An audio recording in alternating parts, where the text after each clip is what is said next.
facts in that National Enquirer story, the Washington Post or New York Times wouldn't have done it. But there you go. There's the sorry state of the media, Dan. If everybody's giving credence to the National Enquirer as being a news source, it goes to show you how much in the sewer mainstream media is today. Because as it stands right now, mainstream media has the maturity level of Jerry Springer at this point. I mean, you watch commentators on CNN like Don Lemon cutting off people before they start and cutting off segments. It's like they think that they're the parent, but then they're also throwing their own temper tantrum at the same time. Well, and this garbage where they cite the National Enquirer, did they cite the National Enquirer when it said that Oprah will be dead? I think it's like 3 years ago by now. Did they cite the National Enquirer when it talked about Obama's gay lovers? Did they cite the National Enquirer when they said Hillary Clinton had some incurable disease, and I think at this point she's got like a week left to live, allegedly? No. They don't cite the National Enquirer because the National Enquirer is full of complete and utter garbage. It's got a batting average that would make Mario Mendoza proud and be in the Hall of Fame. I see what you did there, opening day week. Very good. For those of you who don't know who Mario Mendoza is, folks, look it up. And yes, if you haven't heard of the term Mendoza line, you really missed one of the great cultural touchstones of America. Absolutely right. Dan, we got to wrap things up here. Tell everybody what's going on with NewsBusters and Media Research Center and all the fun stuff you're doing right now. Well, it's basically an election all the time, but we are still trying to cover all the other things that matter to people, like the bathroom battle in North Carolina, and then the spinoff, or I guess that's the spinoff of these battles, Georgia and Mississippi. Now the battles for religious freedom that the left crazy people PayPal, Disney, because as we mentioned earlier, and others are going to war with states and voters, and somehow the left and the media don't seem to care, even though they spent years talking about Citizens United and saying how we're going to get money and businesses out of politics, except when it's their side. The ultimate hypocrisy, pal. There you go. All right, listen, thanks for coming on. We're going to check back in with you next month. You're at the height of the silly season, man. I don't envy your job right now. Good luck. Hope you get through it okay. Thanks. At least it's full employment. It's like a WPA project. Fantastic. Thanks, pal. The show will be right back. But first, a word from Al Sharpton. Good evening, Rev. Thanks to you, Ed. Is this Groundhog Day 2? We are watching that was Attorney General Eric Holder, ABDs, about some Republicans at home are already beating the drums of war. Today, the Pentagon refuted that claim. And he said the American people do not want him to, quote, dwiddling, they do not want him dwiddling his thumbs. You can get a gig as a contortionist. Intravenous fluids and pills coated with gelatin. We don't leave our women or men in uniform behind. It's a monument to the hubris of Dick Cheney, Representative Raul Labrador. Years of abuse. I personally apologize to Mr. Peebles. Just ask to soon-to-be former Congressman. Democrats are outright jitty. CIA's counterterrorism center. Veteran Affairs Secretary Shinseki. Why do I always mess up his name? Shinseki. I love my critics. I have fun with that. Politics Nation with the Reverend Al Sharpton starts right now. Good evening, Rev. Good evening, Dr. Dyson. But wait, there's more. And we will much about that be committed. So there's no real conflict. Michael Druniak, including Lincoln himself, Daniel Day-Lewis. Behind Monica Lewinsky, the one and only Trey Songz is here. But Allison Lundergan Grimes, Gina De Jesus. When Gina De Jesus, Tea Party challenger Matt Bivin. people don't want to have their Social Security overall. The Republican savior, Mark Rubio's big night in evolution and Galileo. I mean, this whole thing of Galileo. America's changed. Unless IT and Skillets, President Putin doing something similar back in, it won't change this fundamental fact about the GOP. Just how absurd these attacks is.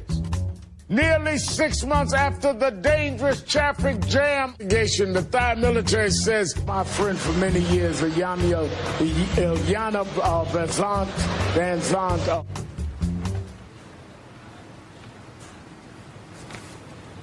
there's nothing there.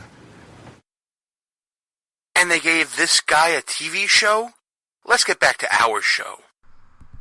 Gene Baradelli, back behind enemy lines. I want to thank Dan Gainor from Media Research Center and NewsBusters for coming on the show, talking to us about media coverage of election 2016 and the unholy alliance between Hollywood and the devil. I don't know if I buy into that so much, folks. People can turn off this tube and watch whatever they want, but it is interesting to note how Hollywood keeps pumping out those types of programs. For that information and much more, check out www.newsbusters.org. It's one of my daily blog roll sites that I check every morning when I sit down at my desk and I start getting to work. Again, www.newsbusters.org. Special programming note, Andre Walker's weekly monologue will not be heard this week. He had a bit of a technical glitch in putting it together. He'll be back next week. We always love ourselves some Andre Walker.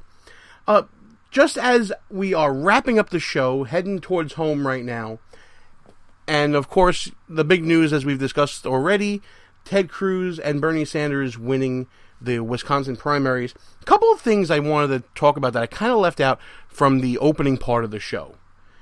First off, I didn't make enough of a point, I don't think, in talking about the Democratic primary season and how it basically amounts to a scam. We've all are students of history, at least I hope so if you're listening to this show. We talk about history a lot here. But we all know the stories, especially if you're from the People's Republic of New York City, of Tammany Hall and vote fixing and, it doesn't matter who votes, it really matters who counts the votes and all that stuff. That's essentially what the Democrats have done. It doesn't matter that Bernie Sanders keeps winning primary states. What matters is the way the game is set up. These super delegates, as one person said in the chat room, sucks. I can't say what he said, but it sucks. It sucks for Bernie Sanders. It sucks for the Democratic process. What happens is you get all this energy out there for someone like Bernie Sanders or whoever it may be. You can say the same thing about Ron Paul with the Rule 40 at the conventions that stopped him from having his delegates seated. You lose this energy. You lose all the support. No candidate. I don't care if you're Hillary Clinton, Donald Trump, Ted Cruz. I guess we'll throw John Kasich in there because he's still a candidate. None of them can afford to lose any support going into a general election. They need that energy. And if all these millennials that were so big for President Obama, supposedly, are going to be sitting at home and the couch wins over the candidate, then Hillary Clinton's going to have a very hard time winning. But if that energy is harnessed, which you see that on the Republican side, you see voter turnout bigger than it's been. But there's the same possibility there as you head to a brokered convention. If Donald Trump walks in there with 1,200 delegates, doesn't get enough unbound delegates to break the threshold, and then someone else other than Donald Trump comes out of the convention, you lose all that energy, you lose all that passion. And no candidate, doesn't matter who it is coming out of whatever convention they're in, can afford to lose that passion, that energy, those votes. Just can't happen. Interesting to see Reince Priebus on TV today saying that he believes at the convention it's going to be one of the candidates, quote unquote, that are already out there that will win. He kind of got boxed into a corner because when he said that, there are candidates out there who haven't closed campaigns but have suspended campaigns. Did he mean one of the suspended campaigns, like Marco or Jeb ! Or Chris Christie or Carly Fiorina or Ben Carson? And then he clarified it later and said one of the three out there. And when he asked what the strategy was for someone like John Kasich, he's like, I don't know, you have to talk to John Kasich. Fair point, but it's interesting to see how he's thinking about it. And he's been very clear. If you don't have enough delegates in your vote column after the first ballot, they'll go to the second, the third, and however many they need until someone breaks that threshold. Very interesting stuff coming out of the news cycle this week, folks. Stay tuned. We got the People's Republic of New York City next week. People's Republic of New York State voting. My goodness, it's going to be a lot of fun there. Just about time to wrap things up here. Time for one last final thought. This final thought has nothing to do with the election. It has to do with values, principles, and different ways of viewing, I guess, political positions here. Daily News reported this week that President Obama is calling on Congress to end the so-called tax inversion loophole. Some of you may know what this is. This is the loophole in the tax code that allows companies that are based in the United States to basically become shells and then get purchased by out-of-country companies. We saw Pfizer do this back in November when they announced a $160 billion deal that said that they were moving to Ireland for tax purposes. And we saw the closing.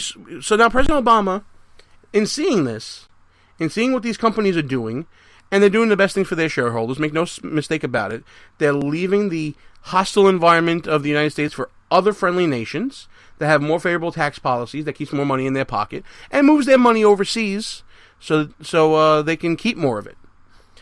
President Obama actually went on record and said, in light of the so-called Panama Papers, the Panama-based law firm that leaked out a whole bunch of documents showing how wealthy individuals can shelter their wealth from taxes, and he stated that this was a reminder that, quote, tax avoidance is a big global problem. I'm sorry. I'm going to say that again. Tax avoidance is a big global problem. It's not that tax laws are so overburdensome that they're a global problem. It's that people looking to avoid taxes and their avoidance of it is a global problem. I'm sorry, but when I was trained as a lawyer, I was told that tax avoidance was my job. My job was to represent my client to maximize their money. And President Obama seems to think that lawyers are the problem too. I want you guys to listen to this. A lot of it's legal, referring to closing the tax loophole. But that's exactly the problem. So now lawyers like me are the problem. Maybe the problem, President Obama, is that you have developed such a welfare system that you now can't operate properly without taking money from those who are successful, those who have earned it.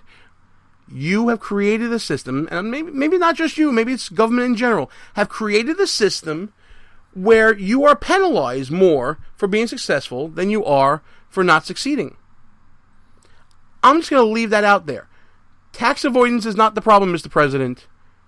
Tax laws and taxation, they're a bit of a problem too. And with that, folks, we're going to shut things down for the evening. I want to thank everybody for listening to the show. I'm Gene Baradelli. Check us out at www.BehindEnemyLinesRadio.us. But until next week, when we come back with another great show, this time talking about the primary right here in the People's Republic of New York, it's time to shut things down. Good night, folks, and we are out of here. Our position has been compromised. It's time to roll out. Report for debriefing at www.BehindEnemyLinesRadio.us and look for regular communications via Facebook and Twitter at BEL_radio. You are the resistance. Behind Enemy Lines. Part of the Conservative Commandos Radio Network. A rock radio production. Copyright 2015. Back in 7 days. Out.